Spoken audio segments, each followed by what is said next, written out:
Tony, good morning. Good morning, Jan. In you're in Paris, I am correct? in Lyon, not far from Paris, towards Uh, driving south. Right. And yourself, where are you in Australia? Just in Melbourne, in In Melbourne. Australia. Okay. Yeah, we're actually out in the southeastern suburbs of Melbourne, in a suburb called Berwick. Okay. Very Good. nice, I never you been. know. I've been Yeah, traveling a very lot in nice. my life, but I've never been to Australia. Yeah, you should come. You would really love it. Yeah, it would be incredible, yes, to go to your country, definitely. So welcome to the French Toy Rendezvous number 29. Thank you Thank for you. joining, Tony. We talk half an hour about you, about your business, but first we're going to talk about the little Tony. Tony, Yeah, a young Tony, the Tony, the child. The Tony was playing some toys, and it would be interesting to know where you have been growing, in which area, what kind of toys were you playing, indoor, outdoor, what were your hobbies, what you like to do when you were the young Tony. sure.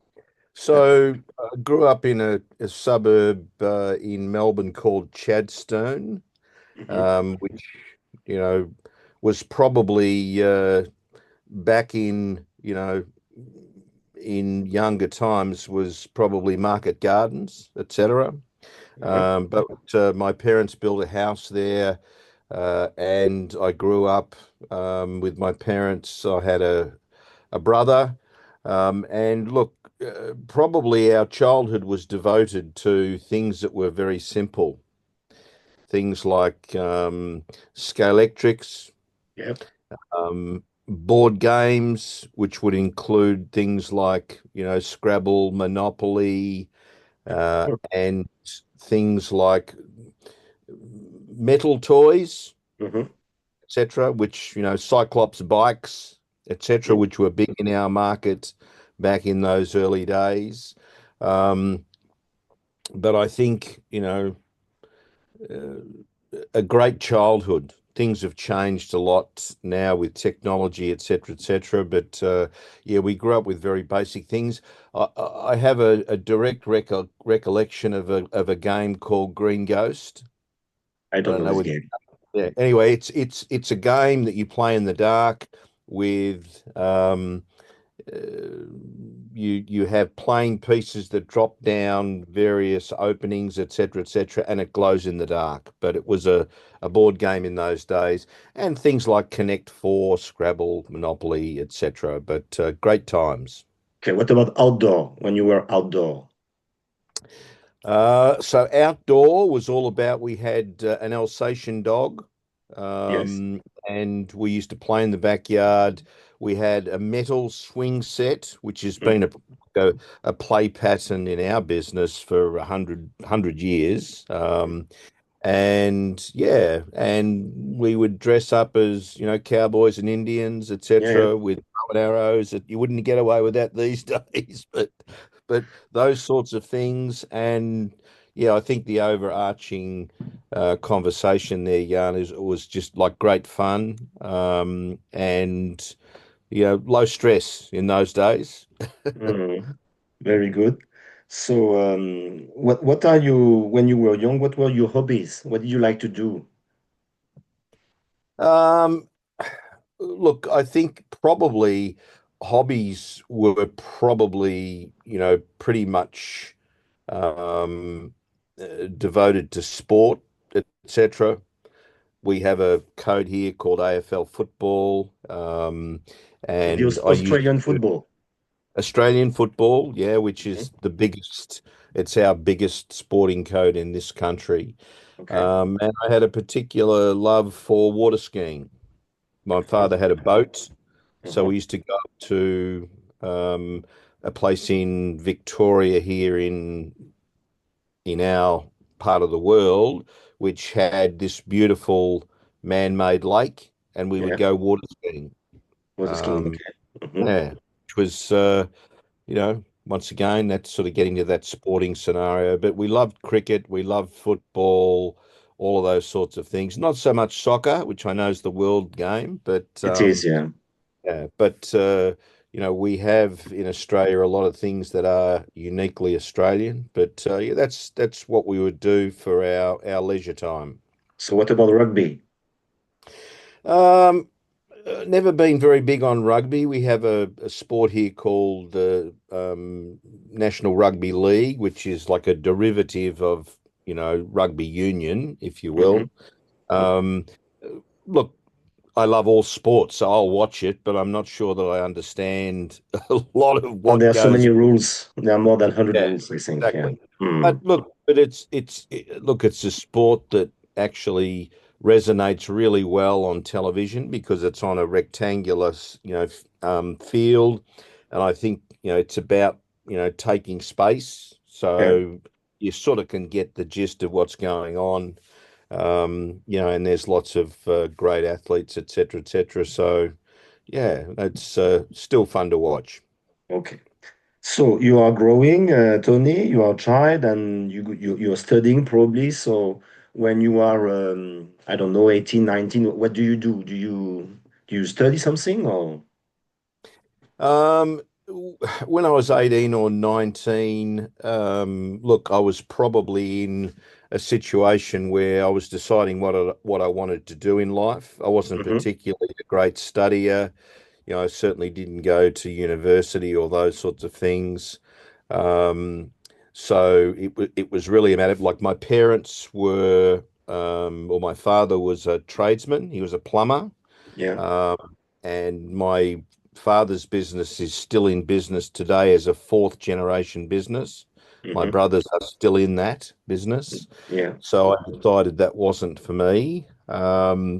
So I was looking for things that I could do that were perhaps a little bit more interesting than getting Hmm. under houses and doing things of that nature sort of thing. So um, I undertook to do certain courses in um, business management, marketing, etc., etc., etc., and managed to get some, fairly strong commitments in that respect. And as I moved into my, 20s, early 20s, 25, etc., etc., I started with a company called Valentine Textron here in Australia, which ended up becoming part of the John Sands Group, Yeah. which were the distributor in Australia for Milton Bradley games, Oh, okay. Good. which ended up becoming Hasbro. Okay. So, yeah, so in my early to late teens, into my, you know, late 20s, etc., etc. I was with Valentine Textron. Valentine Textron used to distribute Uno. Yeah. You would Uno, the card game, Yeah. and we had a great time with that. And Valentine Textron bought Mhm. John Sand, who were the distributor of Milton Bradley games, and by way of you know just the cards falling, etc., etc., the national sales manager of John Sands left John Sands and started up Milton Bradley in Australia, Mhm. which meant that they had products like Operation and Connect Four and Game of Life and all of those sorts of things, Play School, etc., etc. So I was recruited to work in that business in Victoria as a sales representative. Okay. That's how my career started in toys. Uh-huh. So you've been in a long time in the toy business. Yes. Okay. Mhm. So what were you doing the Australian toy show? Yeah, back in those days, the toy show was in Sydney. Uh-huh. Um, and, if I sort of reflect on what sort of or how life has changed, sort of thing, they were heady days when we had the toy fair in Sydney. Great times.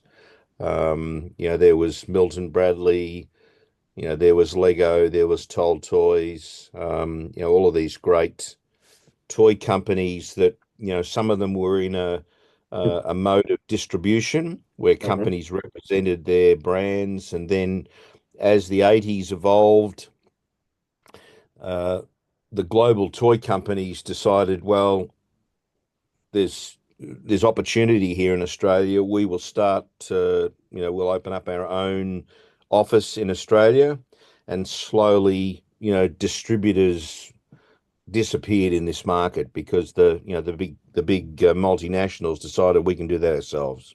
By office, yeah, with their own office. Mm. Okay. So this is your first experience. You are a salesman, and so what do you do after?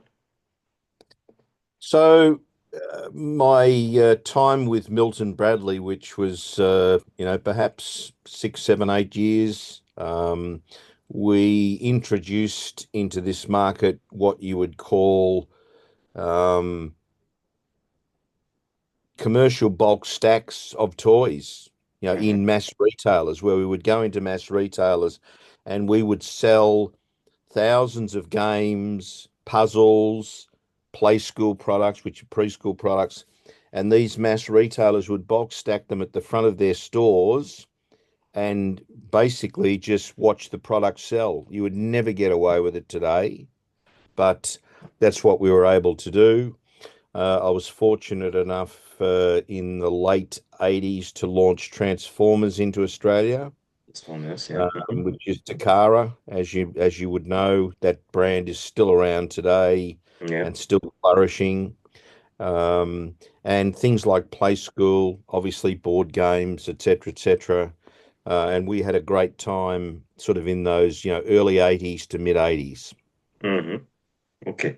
So, and then after that, After that, I was headhunted to join a company called PlayCorp, um, which was a privately held company by a very prominent businessman here in Australia called Solomon Lew. mhm, Um, and I spent nearly 10 years there. And once again, we had a fabulous time. We represented a company called Galoob, who did micro machines. You may know machines.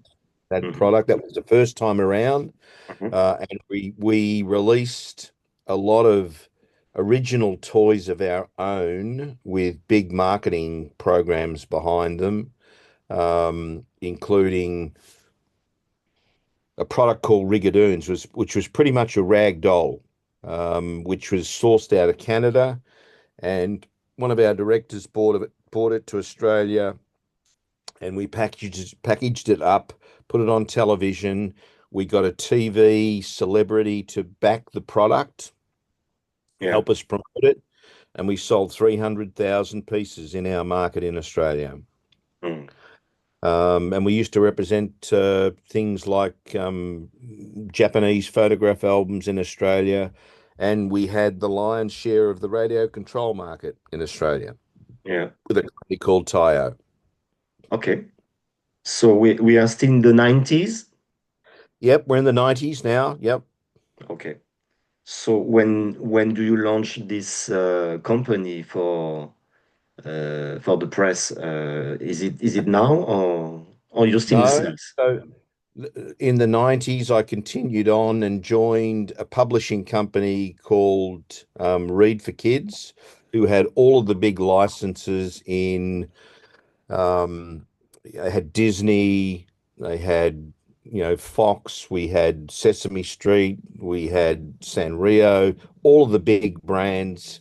And we basically, had a great time producing color and activity product. Yeah. Um, so I did that for a number of years. And then at the end of that conversation, that business was sold, and I joined a private enterprise and we developed what was called Disney Book and Tape. Yeah. So it was a book and an audio tape Audio tape. for Yeah. all Mhm. the Disney characters, etc., etc. We did that for 4 or 5 years, which was very successful. And then in 2006, I created or we founded Bug Marketing Solutions, which today is now called Bug Media. Okay. So nearly 20 years ago, you created 20 years ago in February next year. Mm-hmm. A good birthday, a good one. You will Yeah. celebrate it. Okay. So this magazine is really to talk about the toy business. In the first years, is it more about Australia or is it becoming worldwide? Or Look, we have a global audience, yeah, Jan, and our primary business to business publication is the Bugg Report. And there was a publication in Australia called the Toy and Hobby Retailer that was here in this market for nearly 75 years. yeah, They decided that they'd run their race, that they hmm didn't want to continue. So basically, about 5 years ago, we took the front running in that. So we have the Bug Report and the Toy Universe. And as you will well know, we have some great content from you out of yeah, France. Um, we have a strong and growing readership, et cetera, et cetera. And yeah, what we base our business and our publications on is working with really good people, um, original content, fun, excitement, things that people would want to gravitate to. yeah. So how do you've been all your life in the toy business? How do you see the development of the toy business in the last years and especially after COVID time? Because I see major change myself in the last years. Yep. Do you see from your Australian point of view, the switch to the kidder, the switch to a different kind of market with the licenses, with new companies arriving? It looks like everything's changing. Do you have the same approach? Yes, I think well my gut feel, and once again we do a lot of research into the market, but um, uh, my feeling is that things are probably starting to get back to pre-COVID times, Hmm. where people are starting, there's a little bit more confidence there. People are starting to be a little bit more innovative. Um, I think, the one thing you can be sure of is change, without a doubt. Kidult in our market is and has become a significant part of the toy business. Yeah, But that's not to say that, that there are not companies there that are beavering away with, STEM toys and things that are educational to kids. Um, I see in our market, a lot of young people coming up through the market who in some cases are children of the founders of our toy industry in Australia. So they've yeah. taken the business over from their father, etc. They're putting their own stamp on the business, in the 2000s, and onwards. And you know, my view would be that that I think toys are in a great place. Like Yeah. of any industry that you could decide perhaps that you might go into, I can't see like toys stroke licensing or toys and brands. It doesn't get any better for me. So what kind of shows do you do in the toy business? Are you going only to Australia or do you travel abroad? No, look, we strategically, our toy fair here in Australia is early March each year. Yeah. That's the Australian Toy Fair. We perhaps get in excess of 5,000 people travelling to our show. We try every year to get more and more people to travel to Australia. But, Mhm. traditionally, I would do the Vegas Toy Fair, the London Toy Fair, brand licensing show in London.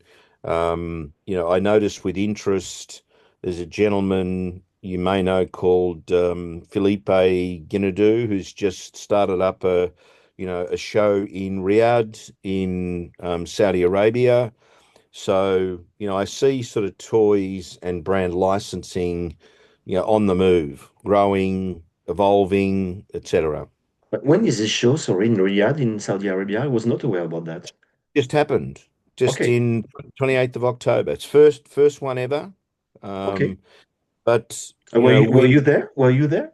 I didn't go. No, I Okay, wasn't able to go. But I was not I aware had about this one. Okay. regular conversation with Felipe, and with the vast resources and wealth in that region, experiential entertainment, things like that. It just seems, an obvious place um, that you would put your resources. So how do you, for the Australian toy market, how is evolving this market? I know well what's going on in Europe, but in Australia, I don't know. So what can you tell us about the Australian toy market? So I think the Australian toy market, traditionally has been what I would see a bit of a leader, a bit of a boutique market because we're Hmm. quite small, 27 million people, becoming very multicultural. A lot of trends, et cetera, are market tested in Australia, if you will. Yeah. So we a lot of things that come to Australia, some of them work, some of them don't work, but they give the internationals, who there are many of them here now, companies like Jazzwares and Spin Master and Lego, and it goes on, and they use this market as a bit of a cosmopolitan opportunity to test things to see how they might go before they Hmm. actually release them globally.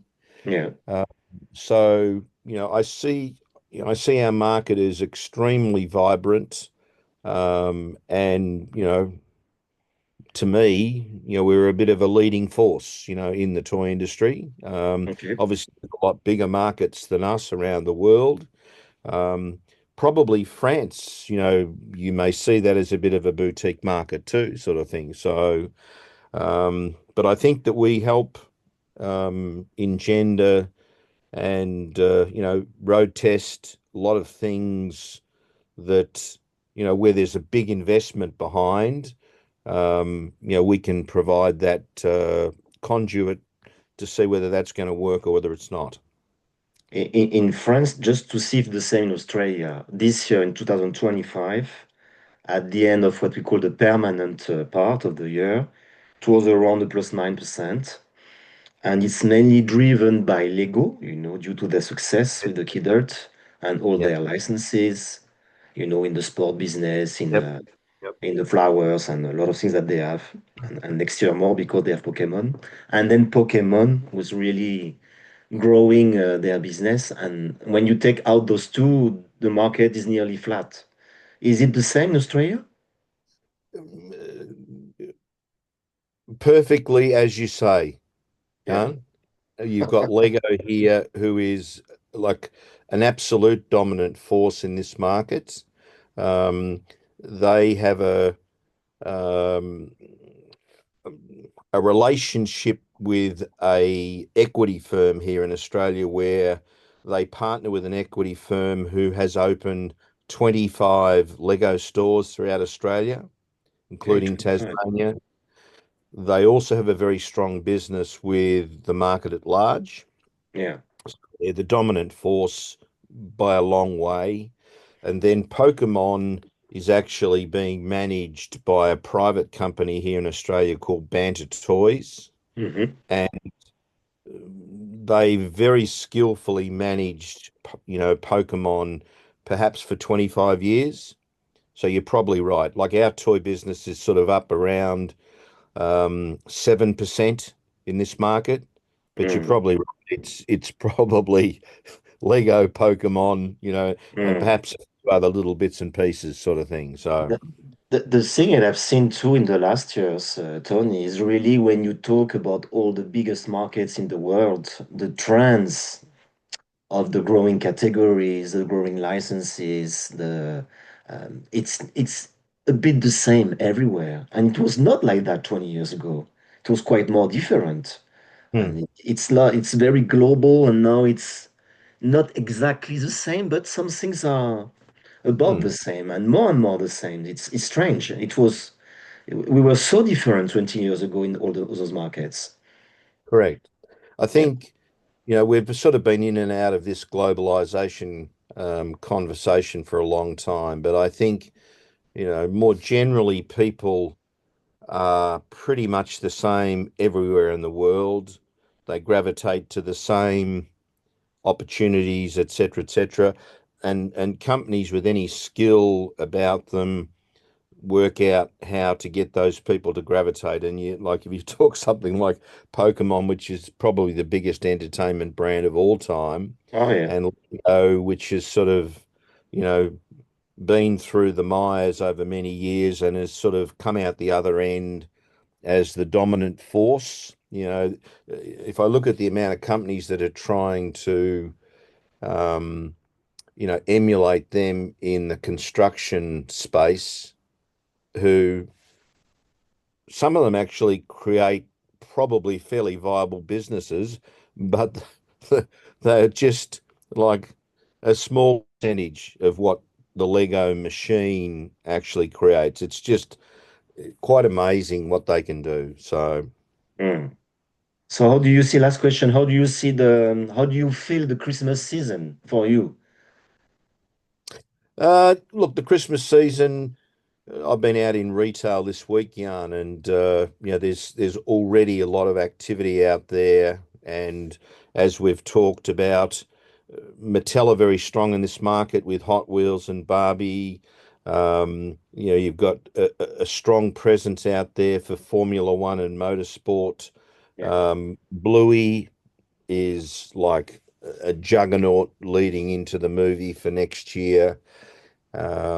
And yeah, and I think, bundling of toys, where retailers are using, um, you know, products that perhaps were from previous, like the Barbie movie, bundle the, product that's from that movie with, a brand new Barbie product and create a bundle that, is a really good value for money offer, is Yeah. attracting people.